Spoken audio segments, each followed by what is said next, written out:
Una fuente de información es cualquier recurso que nos proporciona datos útiles para reconstruir hechos y para construir las bases del conocimiento.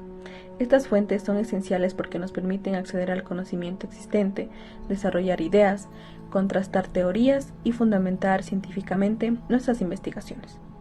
Son instrumentos fundamentales para la búsqueda y acceso a la información. Existen diferentes tipos de fuentes de información y el tipo que se utilice dependerá del nivel de búsqueda que se realice.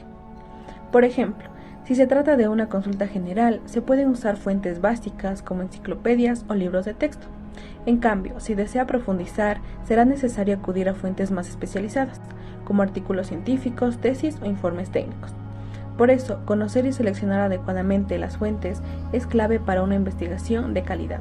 Las fuentes de información se clasifican en primarias, secundarias y terciarias. Las fuentes primarias contienen información original, es decir, son de primera mano y no han sido interpretadas. Estas incluyen libros, tesis, artículos científicos, documentos oficiales, videos documentales, conferencias y testimonios. En cambio, las fuentes secundarias se basan en las primarias, pero ya han sido procesadas, analizadas o interpretadas por otros. Presentan información de manera organizada y objetiva, por lo cual se convierten en excelentes fuentes de consulta. Entre las fuentes secundarias más destacadas se encuentran las enciclopedias, los diccionarios especializados, los directorios. Por último, las fuentes terciarias recopilan o agrupan fuentes primarias y secundarias y sirven como guía para ubicar información. Ejemplos son las bibliografías, catálogos y bases de datos. Para seleccionar adecuadamente una fuente es importante leerla, comprenderla, compararla y evaluarla, verificando que sea clara, imparcial, suficiente y pertinente. También se deben considerar distintas posturas de los autores y sacar conclusiones que respondan a la necesidad de la información. Cabe destacar que las fuentes secundarias y terciarias suelen estar elaboradas por expertos, por lo que se deben aprovechar al máximo.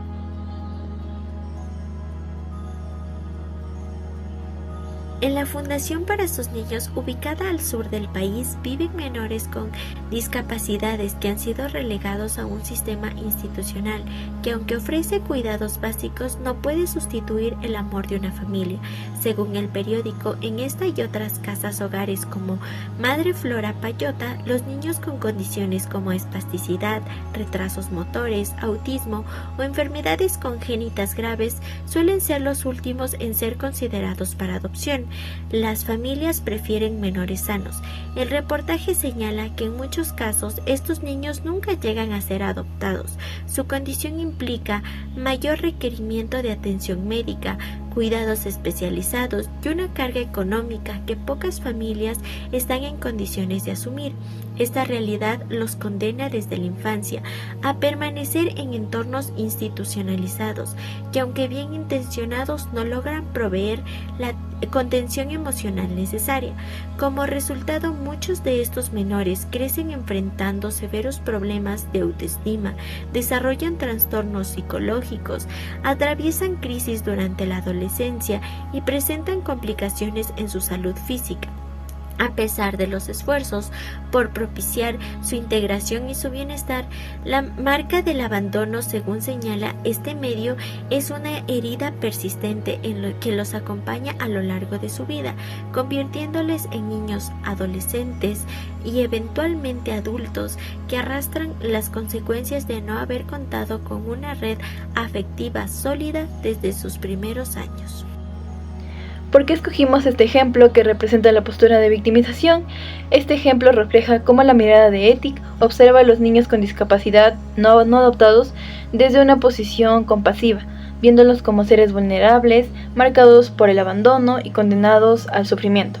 Se les percibe como una carga emocional y económica, difíciles de cuidar y destinados a permanecer en instituciones que no suplen el afecto familiar. Esta perspectiva victimizante considera que el abandono deja una huella profunda, una cicatriz que condiciona su autoestima, su salud física, su salud mental. Así, la visión de Ethic los define principalmente por sus carencias, reforzando la idea de que crecerán con problemas psicológicos y afectivos.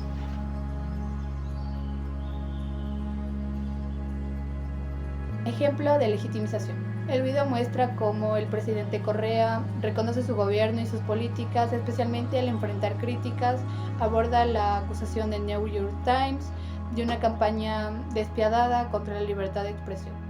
Correa responde cuestionando el conocimiento de New York Times sobre Ecuador y afirmando que los medios no son dueños de la opinión pública, sino de la opinión publicada.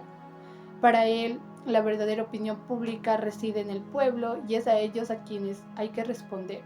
Correa también insiste en que la libertad de expresión debe ser para todos, incluyendo al gobierno para responder a los medios.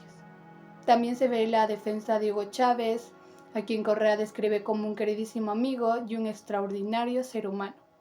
Correa legitima la figura de Chávez al contrastar la situación de Venezuela antes y después de su llegada al poder, sugiriendo que las críticas provienen de élites que se beneficiaban del sistema anterior.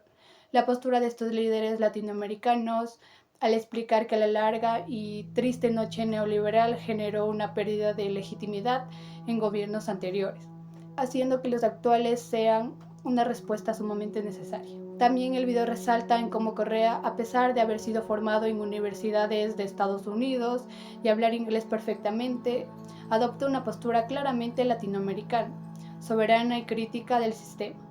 Y eso no genera rechazo, sino más bien aceptación.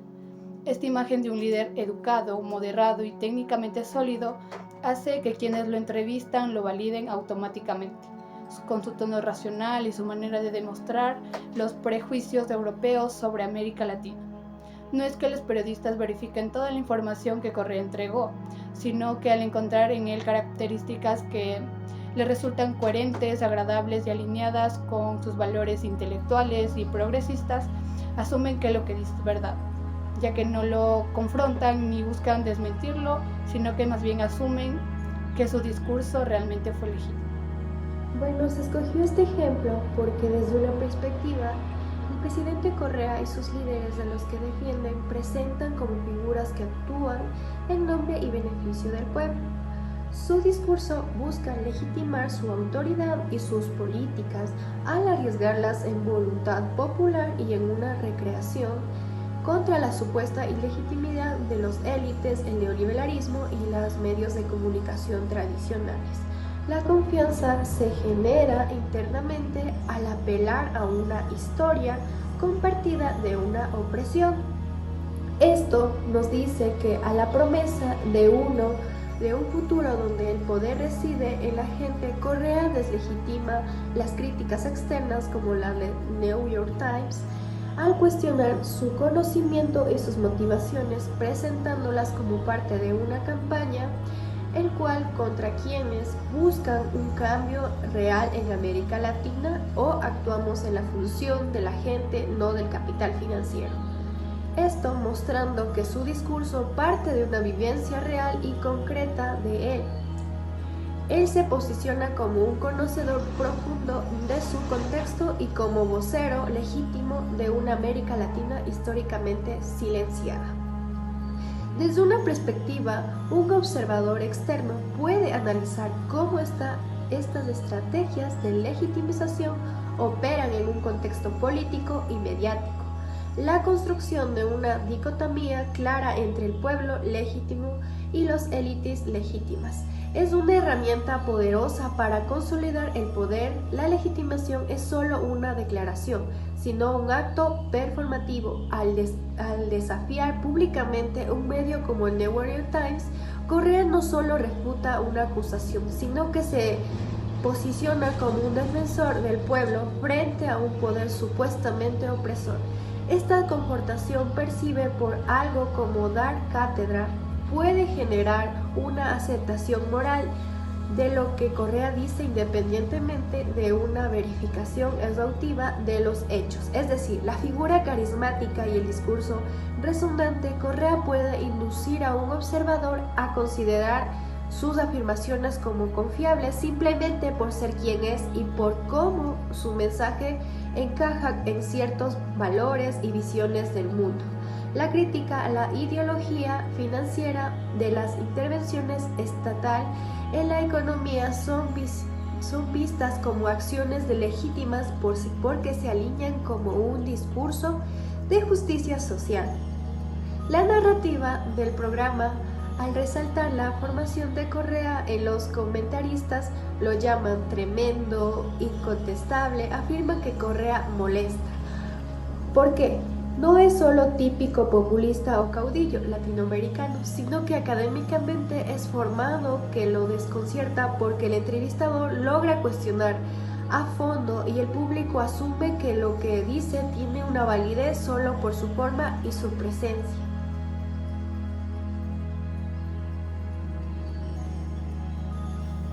Hola, me llamo Melanie y les vamos a presentar un caso que representa claramente la demonización hacia las personas migrantes. El ejemplo fue tomado de un video publicado en redes sociales, donde aparece un joven migrante originario de Camerún. Él narra su historia con sinceridad. Cuenta que salió de su país debido a la difícil situación económica de su familia y agradece a la Guardia Civil Española por haberlo rescatado cuando llegó en situaciones vulnerables. Esta parte representa una visión émic, es decir, desde dentro, desde la experiencia personal del migrante. Se nota su gratitud, su deseo de superarse y su intención de ayudar a los demás. Nos permite ver su humanidad y entender el proceso migratorio desde su experiencia, no desde el prejuicio.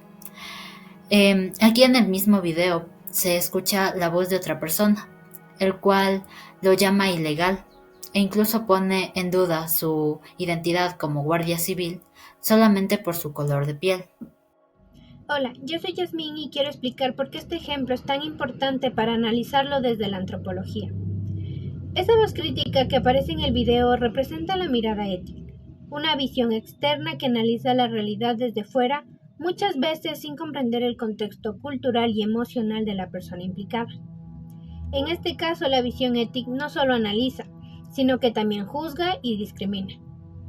Al joven migrante no se le ve como un ser humano con una historia, sino como un problema. Esto genera rechazo, estigmatización y exclusión social. Por eso elegimos este ejemplo, porque nos permite ver cómo dos posturas totalmente opuestas pueden convivir en una misma situación. Una, la émic, humaniza. La otra, la ética, cargada de prejuicios, demoniza. Esto nos recuerda lo importante que es escuchar las voces reales, no solo quedarnos con lo que otros dicen desde fuera. Como futuros profesionales o simplemente como personas, necesitamos mirar con empatía y con respeto la historia de quienes migran en busca de una vida mejor.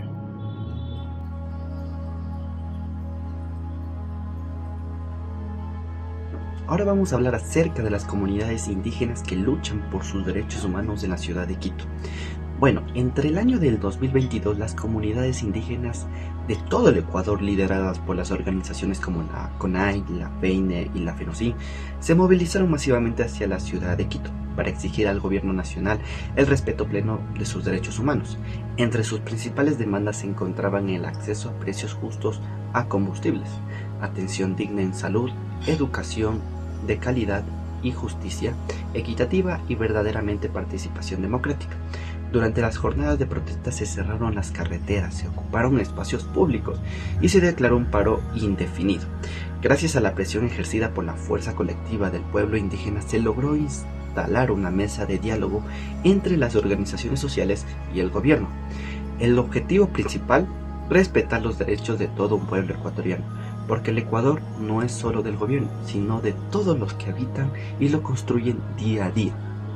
Esta movilización no solo visibilizó la lucha del movimiento indígena, sino que también despertó la conciencia nacional, mostró que el pueblo ecuatoriano está unido, que no hay democracias sin la voz de sus pueblos originarios y que el futuro del país debe caminar de la mano con sus raíces, con su historia y con su gente.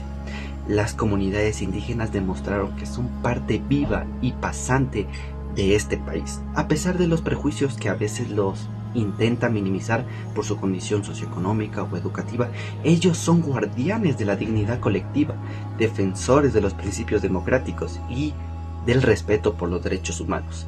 Este ejemplo representa visibilización porque no solo muestra su presencia, sino que exige con claridad y con fuerza sus tratados como iguales, con los mismos derechos que todo ser humano merece, sin importar su origen, idioma, cultura y territorio. ¿Por qué fue escogido? Las movilizaciones indígenas de 2022 en Ecuador pueden ser interpretadas desde una perspectiva ética como una forma de protesta social estructurada que surge en respuesta a modelos de exclusión sistémica dentro del Estado ecuatoriano. Estas acciones, como el cierre de carreteras y la ocupación de espacios públicos, pueden clasificarse como métodos de acción colectiva destructiva, típicos de movimientos sociales que buscan alterar el orden institucional para ejercer la presión política. Desde teorías sociopolíticas, estas movilizaciones se entienden como parte de una dinámica de conflicto entre grupos marginados y estructuras de poder, donde las prácticas de resistencia tienen un rol instrumental en la reconfiguración del equilibrio social y político. El análisis de ETIC no se centra en cómo los indígenas se ven a sí mismos, sino en cómo ese comportamiento se ajusta a modelos más amplios de movilización y protesta comparables con otros movimientos en América Latina. Además, se puede analizar la respuesta del Estado como un reflejo de mecanismos institucionales de control, represión o negociación frente a actores que actúan fuera del marco formal del poder político.